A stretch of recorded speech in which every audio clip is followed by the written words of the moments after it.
Terima kasih Anda masih bersama kami di Berita Padang. Bagi Anda yang baru saja bergabung, kami hadirkan kembali 3 berita utama pada pagi hari ini.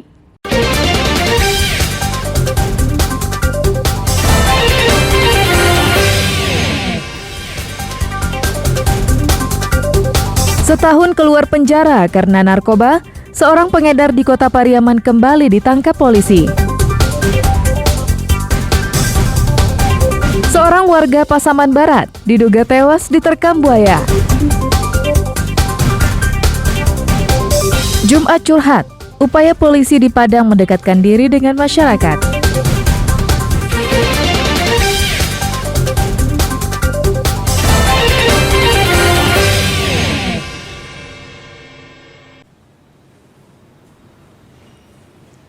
Senin siang, kaum Caniago Buki di Sijunjung mendatangi Kejaksaan Tinggi Sumatera Barat.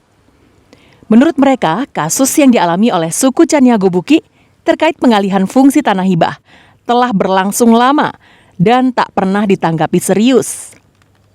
Tanah yang mereka maksud adalah lokasi pembangunan rusunawa yang sedang diselidiki Kejaksaan Tinggi Sumatera Barat. Rombongan yang dipimpin oleh Mamak Kepala Waris tersebut menyerahkan data dan informasi terkait kasus tersebut. Lebih dari 10 tahun lalu, kaum ini telah melaporkan kejanggalan pembangunan yang dilakukan di tanah mereka. Awalnya, suku ini menghibahkan tanah 4 hektar untuk dijadikan bangunan SPMA. Namun kemudian, luas tanah yang dihibahkan bertambah menjadi 10 hektar. Anehnya, pemerintah Sijunjung tidak jadi membangun SPMA, tapi menggantinya dengan Sekolah Tinggi Ilmu Pertanian yang dikelola oleh sebuah yayasan. Tak hanya itu, di tanah tersebut juga dibangun kompleks perumahan bagi ASN. Perumahan bagi tenaga pengajar. Kaum ini heran karena Kejaksaan Tinggi justru menyelidiki bangunan rusunawa, bukan membahas laporan yang telah mereka sampaikan ke Kejaksaan Negeri Sijunjung beberapa tahun lalu.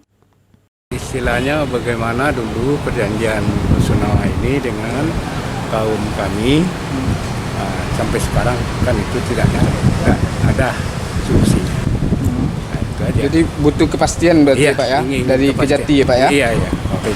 Karena di Pemda itu kami yang masalah ini sudah lama lah, tahun 2018 sampai sekarang tidak ada penyelesaian. Berarti rusunawa itu tanahnya lahan Bapak ya? Lahan kita.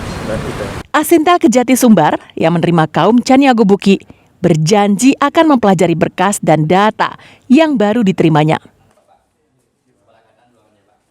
Ini tadi ada warga dari Sijunjung memberikan informasi terkait masalah penanganan perkara rusun di Sijunjung ya, yang sedang kita tangani dalam proses penyidikan. Di sana dijelaskan bahwa bangunan yang sudah didirikan dengan dibiayai oleh negara tersebut itu didasarkan pada informasi adalah di tanah milik warga. Warga Caniago Buki berharap Kejaksaan Tinggi Sumatera Barat serius menyelidiki kasus yang mereka hadapi. Robiha melaporkan dari Padang.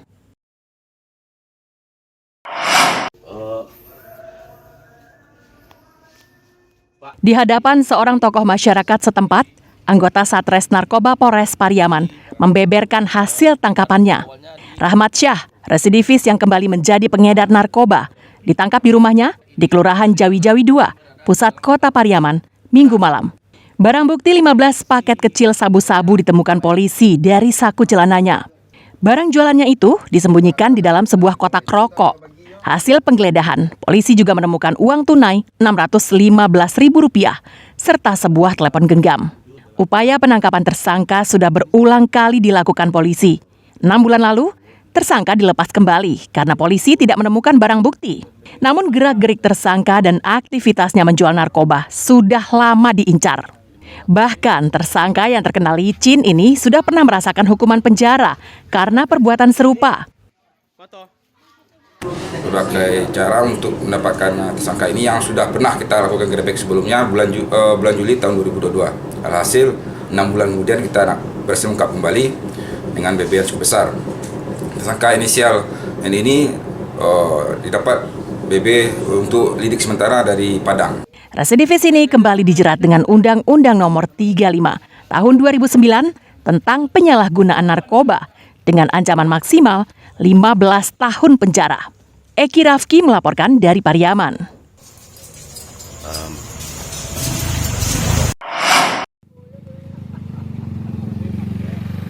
Seorang warga Mandiangin, Kabupaten Pasaman Barat, hilang di sungai.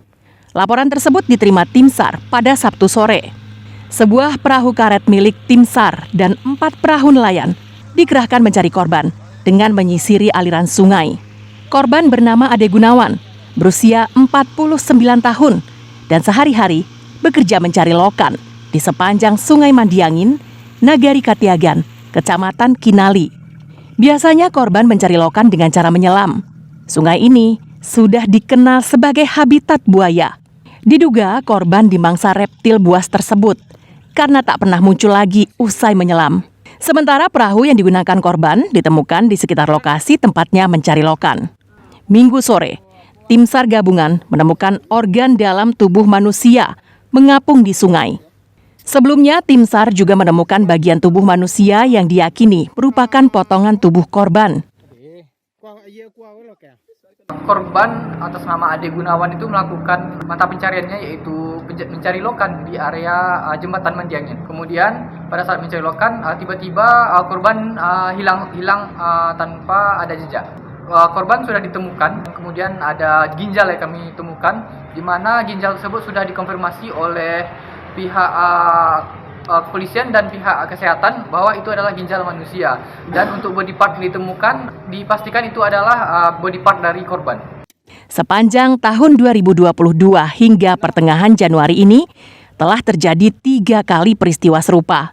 Aparat di pemerintahan Nagari pun telah memasang peringatan agar warga berhati-hati saat beraktivitas di sepanjang sungai ini. Safatul Ulum melaporkan dari Pasaman Barat.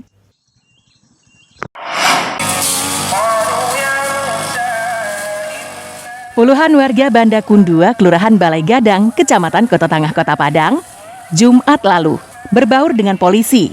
Mereka bergotong royong membersihkan masjid serta lingkungan sekitarnya. Saat bapak-bapak bekerja membersihkan masjid, kaum ibu menyiapkan cemilan. Sesekali Kapolsek ikut nimbrung mempraktikkan keahliannya memasak. Kegiatan yang dinamakan Jumat Curhat ini merupakan upaya polisi mendekatkan diri kepada masyarakat.